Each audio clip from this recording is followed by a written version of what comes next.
Hi, this is Joan Hunter. Welcome to another exciting episode of Miracles Happen. Today, we are going to have my friend Ivan Tuttle, who has been to hell, heaven, and back with an amazing teaching that he just rocked the house in Tomball, Texas. And I want to really encourage you to stay tuned, and we'll be right back. Welcome to Miracles Happen. Joan Hunter has been traveling the world in the healing ministry for more than 45 years. Be aware of what the enemy is trying to do to you and say, no more.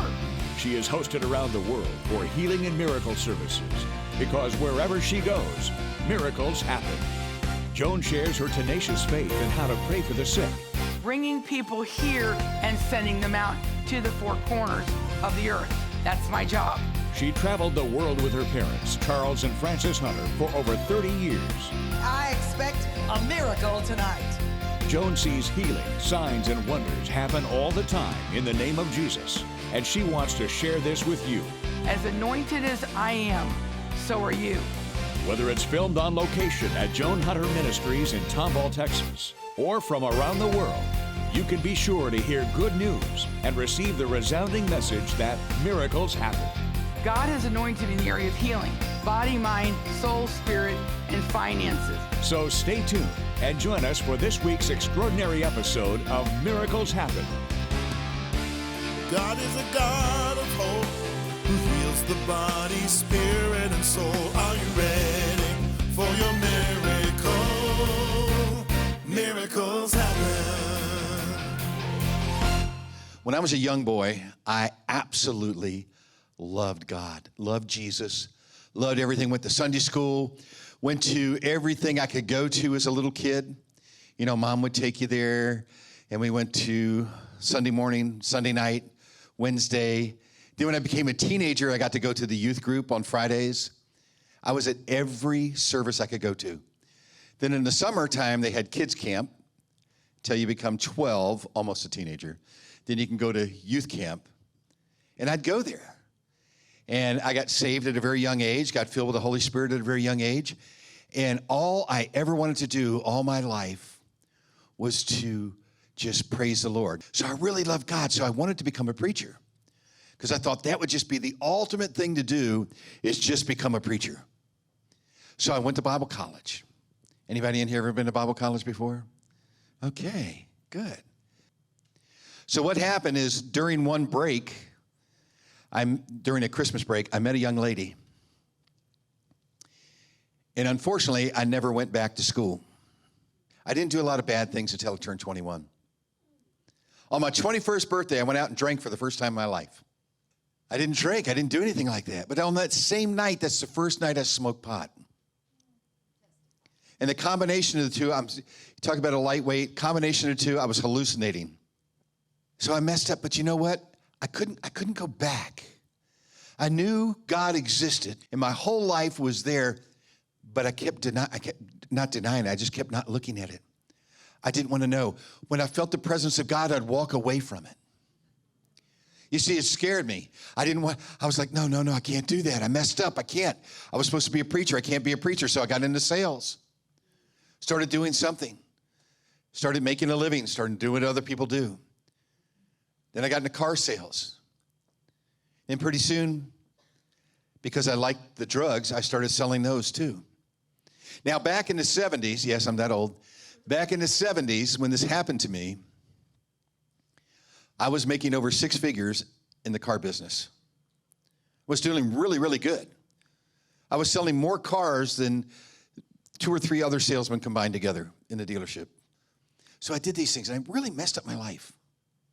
Messed it up really bad. And then one night, I started having a pain in my left calf. And it started to really hurt. And I couldn't figure out what it was. Of course, it ruined my dancing. I couldn't dance. It was like a Charlie horse or something, but it was worse. And it kept getting bad. And so I finally went to a doctor, and because it was swelling up on me, and I said, Doc, something's wrong. It's like this muscle cramp won't go away. I don't know what it is.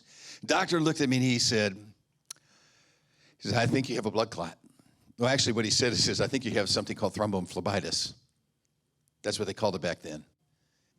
So the day that I was allowed to get out, the first thing I did was call a lady up and say, hey, listen, I played the sympathy card and said, hey, man, I've been in a hospital. I'm just getting out. Can you come over and fix me something, to eat or whatever? I told this girl, I said, hey, listen, I said, man, I'm sorry, man, watch some TV or something. I got to go lay down. Something's wrong. I don't know. I feel tired. So I went and I laid down. I'm sound asleep, and all of a sudden, something or somebody comes in and grabs a hold of me, of my left wrist, which was kind of under my body, and yanks me up out of bed. Now, back then, I was in good shape. I may have been thin, but I was in really good shape. In fact, I was one of those people. I took martial arts for 14 years. So if I punch you, usually it's just one punch, it's over. I hit this thing as hard as I could. It had no effect whatsoever. It was huge. It was ugly. And I'm like, trying to hit this thing. I can't figure out what's going on.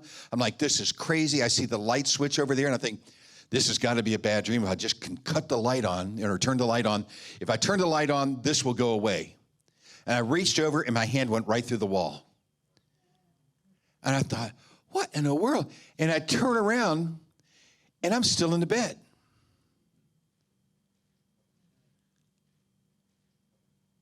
Instantly, I knew I was dead. Instantly, I knew my life was over. And I also knew this was a demon, and this demon was taking me to hell. Now, I'm not saying that everybody gets escorted to hell, but I'm telling you, I did. And this demon had a hold of me. And here's what happens. As soon as you die, as soon as your spirit leaves your body and you die, what happens is you instantly know everything. You make Google look like kindergarten, You know so much instantly. In the spirit, you just instantly know things. If you look at somebody, you know everything about everybody in the room instantly. You know everything that's going to happen. You know exactly what's going on. You know exactly what's going to happen to you. You know exactly the fact that you're dead. It's over. It's done. You don't have any place else to go. You're done. And when you go to hell, let me explain something to you. When you go to hell, it's final. And here I was going to hell, and this thing's taking me, and it's grabbed a hold of me, and it's pulling me, and I'm trying to hit it, and all of a sudden, we flew. When I say fly, faster than you can even imagine. Speed of light has nothing on what happens. And I heard people screaming. I could smell something that was so horrible smelling. Now, I did not see fire, but I felt heat. I felt a lot of heat, hotter than I've ever felt in my life. And it's pitch black, but in the spirit, you can see in the darkness. You can see through everything. And all these people I'm going by, as I go by these people that are in this final place that they're going to be at for the rest of their life, for the rest of eternity. It's like I couldn't see any chain, but there's something there that prevents them from moving, but they can move their legs and arms around, but they can't go anywhere. They're just stuck right there. And when I go by them and I can see what's happened and how they died and what happened to them while they were living and why they're in hell. And what's really sad, they could see it from me too. And this demon kept laughing at me because the demon thought it was really funny that here's this guy that's going to be such a great man of God, and we got him. We got you because you fell for one of the oldest tricks in the book. You fell for it. You allowed something to take over that God used to fulfill. And so when that happened, and as this demon's dragging me and taking me through hell, and I'm seeing all these things, and he's going to take me and put me in my final place. Now, I want to tell you something. I saw people in there. I saw an 18-year-old young lady that died. She was in a hospital. She got in a car wreck, and she was still alive in a hospital. She was in a coma. She was raised an atheist.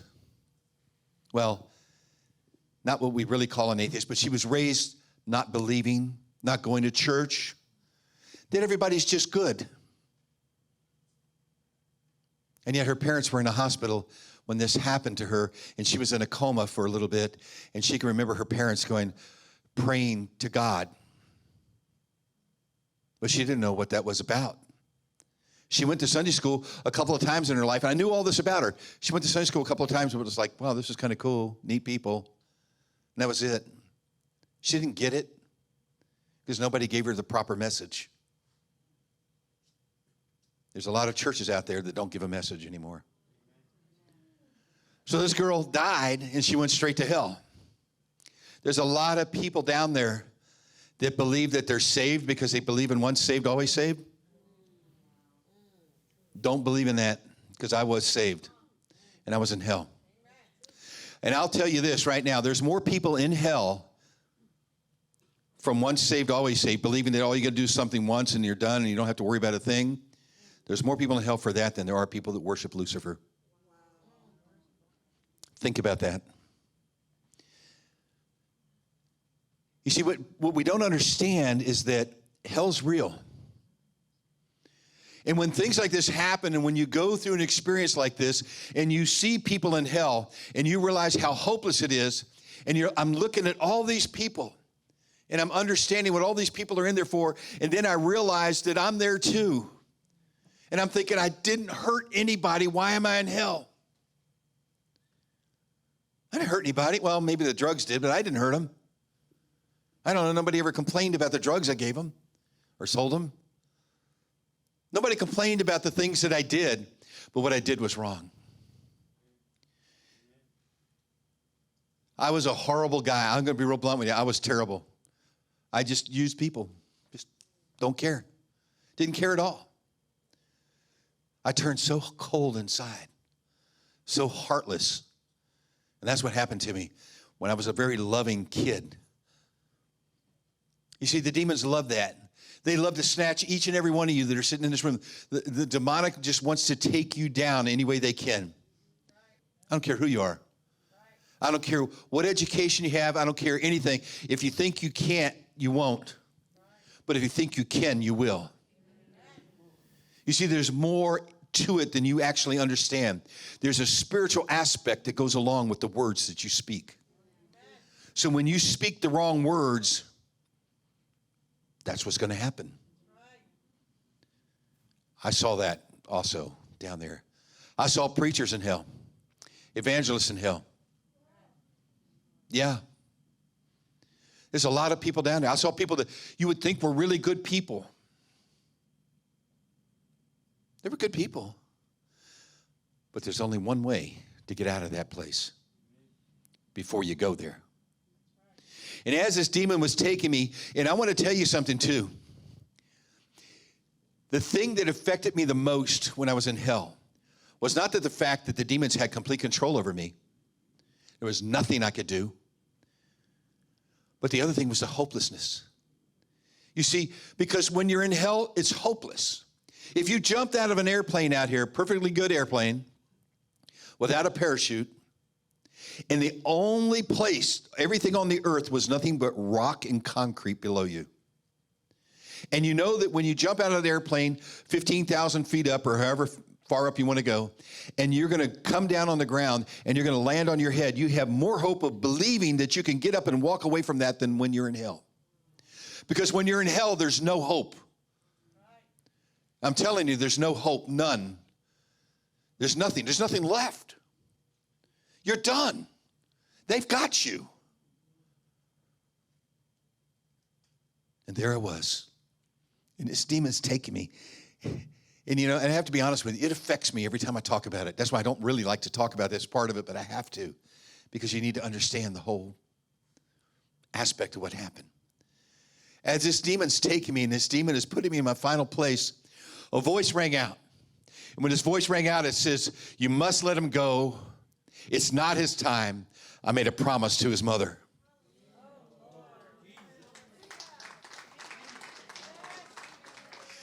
In that exact moment when that was said and when that happened, the demon let go. Now, this demon I've been beating to death, laughing at me, thinking it's so funny. It's been tearing me apart, biting me, plus the other demons doing what they were doing to me. They immediately just shuddered. They were like, they were petrified when they heard that voice. And they let go. And when that demon let go of me, as soon as that demon let go of me, instantly, there's no time there anyway, so it's hard to explain when you're dead. It's, there's no time. It just is. Instantly, I'm translated right to the gates of heaven. Listen, I'm going to say this now, and I'm going to say it again later. My mother prayed for me every day of my life. Every single day of my life, my mother prayed for me. I was 26. My mother didn't pray for me once. She prayed for me 2, 3, 4, sometimes 5 times a day, sometimes more. I probably needed it. I was ADHD as a kid. By the time I was 26, she prayed for me over 20,000 times. You petition the Lord over 20,000 times, let me tell you, there's going to be some action. There's going to be some action. And parents, never, ever, ever, mothers, fathers, never stop praying for your children. Never. Never. My mother used to say, none of my children will ever go to hell because I've done exactly what God said to do. And God made me a promise that if I do that, it's in his word. None of my children will go to hell. But I was there. But it wasn't my time. And there was a promise made to my mom. Instantly, I'm in heaven. I'm at the gates of heaven, and I'm greeted by this very tall angel. Now listen, we don't go around with a measuring stick there. They don't give you one. But I can tell you this demon was a lot taller, or this angel was a lot taller than me. Demon was too. A lot taller than me, probably 7, 8 foot tall. And when he spoke, it was like that voice that I heard when I was in hell. You see, when an angel speaks, they have power. Guess what? When you speak, you have power too. This angel said I had to take his hand, so I took my right hand and grabbed his. And he says, I'm going to take you around because you have to go back to the earth because you can't stay here. You're not ready. There's things you got to do. It's not your time. So the angel took me by the hand, and the angel proceeded to take me through the gates of heaven to show me things about heaven. Yeah, listen, I could sit up here all night long and tell you things, and there's a lot of other people who can do that too, tell you all the beautiful, wonderful things about heaven. And it's beautiful. I got to see Jesus. A lot of people. But then the angel's holding my hand. The angel says, turn, look. Well, the first thing I did, because he said, turn and look, I thought he meant I was supposed to look this way. He goes, no, look towards me. And as I turned and I looked towards the angel, all of a sudden I saw the earth in a timeline. I saw the beginning, and I saw way into the future. I didn't see the end, but I saw way into the future. We're far from it, but I got to see things. I got to watch as the earth was formed. I got to see how that happened, how the Spirit of God came down and hovered over the waters of the deep. He just moved across them. And he was just there, and he was all around it. I watched how these things happen. I watched all the way through, I guess we can call it the Old Testament. I saw things that aren't in the Old Testament. A lot of things. A lot of things that aren't in the New Testament too. I just saw it all lines up, but I got to see things. Because there's a lot of things that happened that weren't written yet. And some things are written and we're still waiting for them to be found. But I'm telling you, there's things that are going on. There's things that happen. We are a supernatural human beings. We're not like anything else. We're not like any other creature on earth, in the water, anything. We're supernatural. And when you understand that we're made in his image and in his likeness, when you really start understanding what that means, and you start realizing the power that you have, your words when you speak. Listen, when we're made in his image, we look like him, sort of, arms, legs, head, toes, fingers, whatever. We look like him. But when we're made in his likeness, we're like him. That means we have some abilities to do some things. That means when we speak, you see your words, when you speak, the words never stop. They just keep going. And they keep going. I saw this in heaven. Everything that's ever been said is still out there. So when you declare something, or when you start saying something, it's like if you tell a child you're an idiot, you're stupid, you'll never amount to anything, guess what? They won't. But if you tell a child you can do anything, You have all the possibility. You're the smartest child. You're smart. You're great. You're good. That child will grow up knowing that they can do whatever they want to do. Spiritually, it's the same way. Start speaking to your spirit. Don't be afraid to do that. Don't be afraid to speak to somebody else. Encourage, enlighten, build up. It's important to do. I watched this in heaven. I watched these things happen in heaven. I watched how this affected people here on earth. There's so many things I saw. I watched as every aborted child in the world is in heaven. And guess what they're doing? They're waiting for the mothers and the fathers to show up. So anybody that's ever been through that experience in life, God forgives, and your child is waiting for you. Miscarriage is the same thing. Your child is waiting for you when you get there. I saw this happen. Millions upon millions upon millions. You can be somebody that absolutely worships Satan and everything else. But if you let God take control of your life, it can change instantly. Because when you realize the Spirit of the Lord is so much stronger than anything else. You know what the people are looking for today? They're looking for supernatural. Guess what? That's the same thing they were looking for when Jesus was walking the earth. They were looking for the supernatural. And that's what they're doing. When they sit there today and they start looking at these games and playing the games and everything, and by the way, I'll talk about games one day. When they start doing these things, what are they doing? Harry Potter, all these things, they want the supernatural. They want the fake supernatural because we haven't shown them the real supernatural. So I'm up there and this angel says, you got to go back. And he sent me back. It's like, I'm in the room. And here's this guy. We called them ambulance drivers back then, you know. We call them paramedics today. There's two of them in the room. And I'm laying on my side. And I'm watching. And they walk in the room. One guy's a little bit shorter, heavier set, and the other guy's a really tall, skinny guy.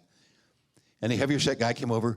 You know, he just kind of looked at me, put his hand right here, someplace over here, touched me, turned around, looked at the other guy, and went, and he walked out of the room. I was ice cold. And he sends the other guy back into the room again. He says, we might want to check him to see if he's been stabbed or shot or something. So they came back in there to check me. And as the guy started to touch me, to move me, I came back in my body. Now, if you can imagine, somebody's like this. And then they go, I scared him to death, scared me to life. But there I am, and I'm back to life. I couldn't talk. Nothing wanted to work right. Because, see, when he went to move me, he said that my arms were stiffened. Not, usually when you're dead, it's like, you know, like a fish. But when the blood starts coagulating, or they call it rigor mortis, and it starts to sit in, it becomes a little bit stiffer. I wasn't completely stiff or anything, but it was just starting. So I finally get him to get me over the rail, and he stands me up, and I'm kind of holding on to this guy, and my legs just like really wild. They like didn't want to work. It was really funny. I'm sure it was funny to them to watch me, but they're trying to take me, trying to help me, trying to do something. I'm going, no. Then I could get the word leave, help, no. That didn't make any sense. Help, no. So I finally could start speaking a little bit. I could move a little bit more, and I could start moving my body some and doing different things. And they're all like this. Their eyes are like this. I'm back to life. And I know the first thing I need to do, and that was to ask God to forgive me my sins instantly. So when I got them out the door, I said, God, forgive me my sins. Jesus, make you Lord of my life. I'm never going to do that again. I promise, never. I'll change everything. I will not go there. That was horrible. I just said it quick. So I knew I had to say it. Now I had to live it. You see, you can't just say it. You got to live it too. So I said it, and the next thing I did, I went into my closet, and I took the drugs, and I started putting them down the commode. I was alive and I had a second chance because I don't have to spend the rest of my life or the rest of eternity in hell. And I had this second chance. I cried. I'm a bachelor. I don't have Kleenex. I have toilet paper. I went through 2 rolls of toilet paper. That's how much I cried. Everything that God gives is irrevocable. You know, when people are given this beautiful talent to be able to sing, and they're born with this gift, you have a choice when you grow up. Are you going to use it for God or are you going to use it for Satan? All the people that you hear out there in the world, they were given that talent to worship the Lord, but they chose another path. There's so much to music I could tell you, but all the gifts, if you have an ability. But here's something else I learned too. You can change things in your life. But God's going to start doing some things in your lives. Everybody that's in this room is going to start prophesying. You know how I know that? It says so in the Word of God. It says everyone shall prophesy. So you have a choice. Are you going to open your mouth and prophesy, or are you just going to sit there and just keep soaking stuff up? Are you a sponge, or are you somebody that's going to walk in the Word of God? But all generals have to start out someplace. It's time to start. It's time to walk. It's time to go. It's time to move in it. Miracles are happening everywhere, and now you can proclaim it everywhere you go with the Miracles Happen t-shirt and blanket. The t-shirts come in all sizes and a variety of colors, as well as with rhinestones and without. The Miracles Happen t-shirt is available for men and women. Get your shirt today and watch as God opens doors for you to pray for the sick around you. Both the Miracles Happen t-shirts and blanket are a constant reminder for all of us that miracles happen everywhere. And check out His Healing Promises. His Healing Promises is a selection of scriptures on healing read by Joan Hunter. If you need encouragement about your healing or faith to trust God in a difficult time, this is for you. Let your spirit be lifted and your hope restored as you listen to God's healing promises over your life. Go to miracleshappen.tv now to order your Miracles Happen t-shirt and blanket or your copy of His Healing Promises, or call 1-281-789-7500.